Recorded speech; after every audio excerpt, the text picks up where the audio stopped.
Curitiba, Paraná, abril de 2005. Sr. Fedeli, conheci o site Monfort quando iniciei, por interesse cultural no tradicionalismo, uma pesquisa sobre a missa tridentina e sobre o concílio do século XX.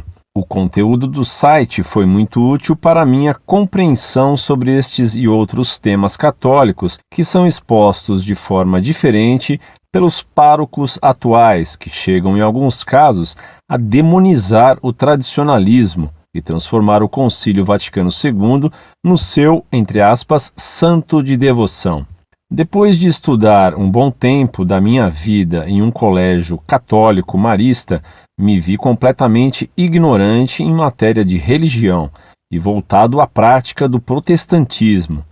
Imagino que mesmo os mais tradicionais colégios católicos estejam decaindo na prática e no ensino da fé, e a razão sabemos bem que é o espírito falso de ecumenismo que leva à criação de uma religião individual e descompromissada.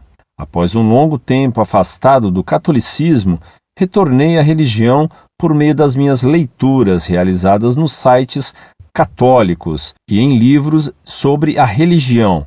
Exclua-se da lista de sites católicos os sites ligados à RCC, TFP, Teologia da Libertação e outros sites heterodoxos. Vejo que os católicos, em sua maioria, apoiam ou ignoram os erros rebeldes dos padres moderninhos, da RCC e de similares, chegando ao cúmulo de apoiar missas em que se dança baião e a celebração de missas em que estejam presentes pais de santo do candomblé no altar. Tendo-me delongado um pouco, o que creio ser necessário para explicar o como o site Monfort ajudou no esclarecimento de temas que ninguém jamais havia me explicado, e por isso agradeço.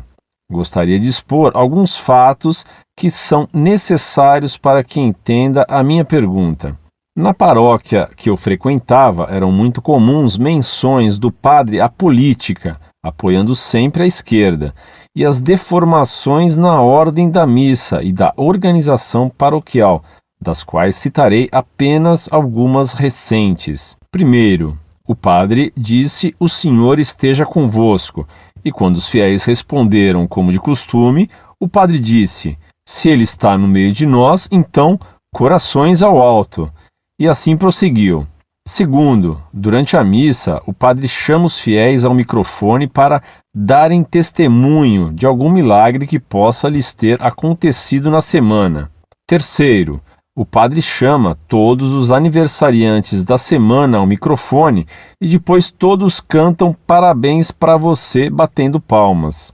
Quarto, as músicas quase sempre vêm acompanhadas de palmas. Quinto, os confessionários são deixados às moscas, enquanto os fiéis fazem a sua confissão como se estivessem falando com um médico no consultório. 6. A paróquia promove às terças-feiras um encontro de meditação, em que os fiéis são chamados a mentalizarem uma luz e deixarem esta luz operar em si. E depois, leigos impõem as mãos sobre os fiéis e lhes aplicam um passe, de modo totalmente igual ao kardecismo espírita, cujas reuniões eu, no passado, tive a infelicidade de presenciar. 7.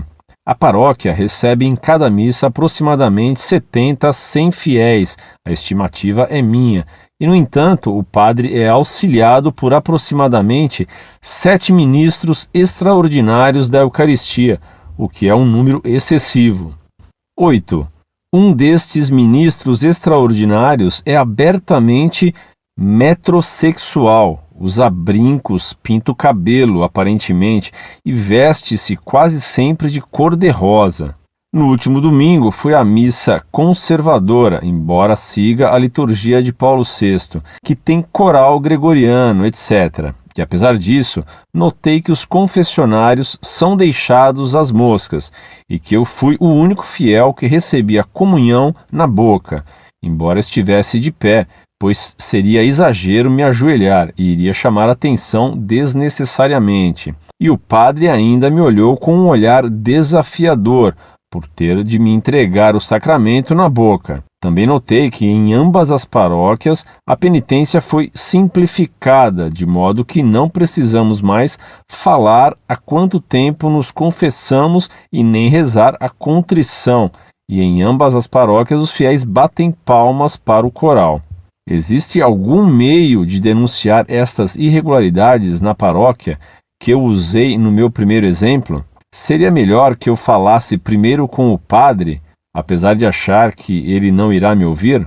Devo eu me ajoelhar na comunhão, mesmo que isto possa atrair uma repreensão do padre, ou devo continuar a receber a comunhão em pé para respeitar o costume da comunidade?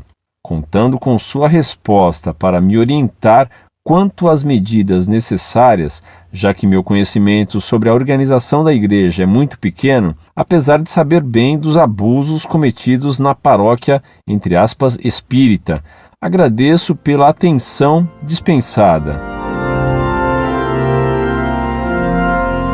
Muito prezado, salve Maria. O que você conta dessa paróquia espírita é inacreditável. A que ponto chegou a prática religiosa? Tudo o que você contou são abusos que profanam a missa e que o Papa João Paulo II condenou. Mas todo mundo aplaudia João Paulo II. Só que ninguém o obedecia.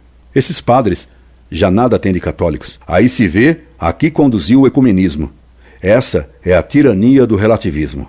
Você deve comungar recebendo a hóstia na boca, pois esse é um direito assegurado pelo Redemptione Sacramentum de João Paulo II. Para evitar problemas maior, pode comungar de pé. Fico bem contente pelo fato de que o site Monfort o tenha ajudado a recuperar a fé e a prática da religião.